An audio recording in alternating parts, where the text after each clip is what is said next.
Assalamualaikum dan hai. Nama saya Muhammad Zaikun bin Anwar dari Kejuruteraan Elektrik. Pada video kali ini, saya akan bahaskan tentang fakta-fakta yang menarik yang ramai orang tidak tahu, iaitu Chernobyl.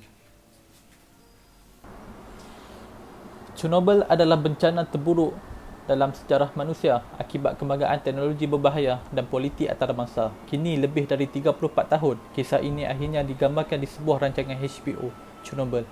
Mengingatkan pada kengerian perang dingin dan tenaga nuklear, tetapi ternyata kita tidak dapat memahami apa yang sebenarnya berlaku hanya dengan menonton rancangan. Baiklah, dipetik dari beberapa sumber yang boleh dipercayai. Berikut adalah senarai kebenaran Chernobyl yang mungkin belum terungkap, supaya kita dapat menentukan sendiri apa yang sebenarnya berlaku atau berita yang beredar hanyalah propaganda Kesatuan Soviet dari tahun 1986. Berikut adalah fakta-fakta yang kita boleh huraikan. Fakta pertama yang kita boleh huraikan, ini berlaku kerana kesalahan manusia. Dari Al Jazeera pada 26 April 1986, pekerja di loji nuklear sedang menguji reaktor nombor 4 kerana sistem tersebut penyejuk berfungsi di bawah kuasa maksimum.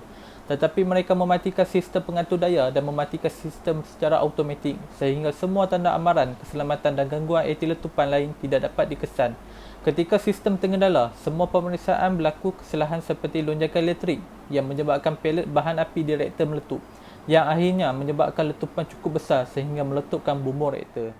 Apabila udara dicampurkan dengan gas karbon monoksida di dalam reaktor, sistem mengalami kebakaran selama 9 hari yang juga menyebabkan bahan radioaktif meninggalkan reaktor dan memasuki atmosfera. Akibat kejadian itu, ramai pekerja mati. Fakta kedua, haiwan yang terdedah kepada radiasi.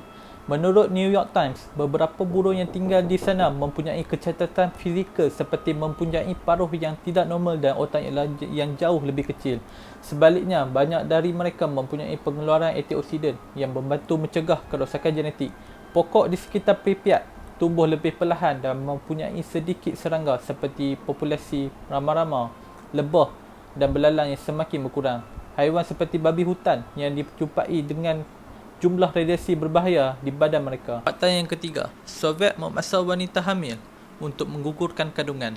Sebilangan besar orang takut kesan radiasi terburuk. Di Pripyat, banyak wanita hamil menggugurkan kandungan kerana takut bahawa bayi mereka akan dilahirkan secara mutasi. Bahkan, ada wanita yang tinggal dengan selamat di luar kota Pripyat memilih untuk menggugurkan kandungan. Menurut Women's E-News, untuk menutup kisah bencana di mata dunia, Soviet memaksa beberapa wanita hamil untuk menggugurkan kandungan. Seorang wanita yang bekerja sebagai kaki tangan pembersihan di Chernobyl memberitahu media bahawa dia melihat tong besar yang mengandungi janin yang terpaksa digugurkan ketika bekerja di Pripyat, bandar yang terdekat dengan lokasi bencana. Dia yakin pemerintah Soviet memaksa ribuan wanita hamil untuk menggugurkan kehamilan mereka. Fakta yang keempat, Pripyat mengambil masa ribuan tahun untuk didiami semula. Berapa generasi akan ada sebelum orang dapat kembali ke Pripyat dengan selamat? Menurut Christian Science Monitor, kira-kira 3,000 tahun sebelum Pripyat dibenarkan untuk didiami dengan selamat. Ihor Gromykin, pengarah Chernobyl Power, mengatakan akan memakan masa sekurang-kurangnya 20,000 tahun yang jauh dari anggaran 3,000 tahun. Berarti memerlukan 733 generasi atau lebih.